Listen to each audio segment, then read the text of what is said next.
Argentine সমর্থকদের সবচেয়ে বড় হতাশার নাম পাওলো দিবালা। অসাধারণ দক্ষতা ও মেধা থাকা সত্ত্বেও কেবল টিম কম্বিনেশনের কারণে বারবার বাদ পড়তে হয়েছে জাতীয় দল থেকে। গত মাসে যুক্তরাষ্ট্রে অনুষ্ঠিত কোপা আমেরিকার দলেও জায়গা হয়নি এ আর্জেন্টাইন ফরোয়ার্ডের। এমনকি সবশেষ ঘোষণা করা বিশ্বকাপ বাছাইয়ের দলেও দেখা যায়নি দিবালার নাম। তবে সবাইকে অবাক করে শেষ মুহূর্তে বিশ্বকাপ বাছাইয়ের দলে ডাক পেয়েছেন পাওলো দিবালা। আর্জেন্টিনা ফুটবল দলের অফিসিয়াল এক্স অ্যাকাউন্ট থেকে দেওয়া এক পোস্টে দিবালার অন্তর্ভুক্তির বিষয়টি নিশ্চিত করা হয়েছে। আর্জেন্টাইন সংবাদ মাধ্যম টিওয়াইসি স্পোর্টস জানিয়েছে, অ্যাঙ্কেলের মারাত্মক চোটের কারণে দল থেকে ছিটকে যাওয়া মেসির বিকল্প হিসেবেই মূলত দলে ডাক পেয়েছেন দিবালা।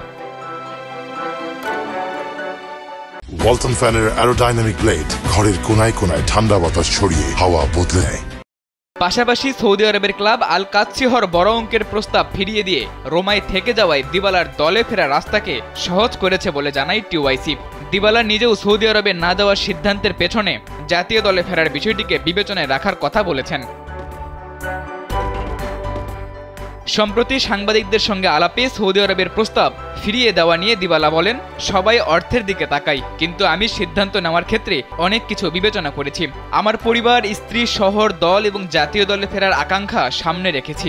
আমার বয়স 30 এবং আমি খুব ভালো অনুভব করেছি।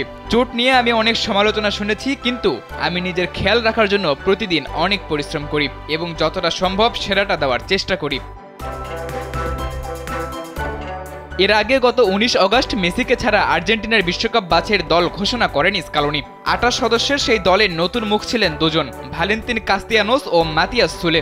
আগামী 5 সেপ্টেম্বর বুয়েন্স এইরেসে চিলির বিপক্ষে 2026 বিশ্বকাপ বাছাই পর্বে নিজেদের সপ্তম ম্যাচটি খেলবে আর্জেন্টিনা।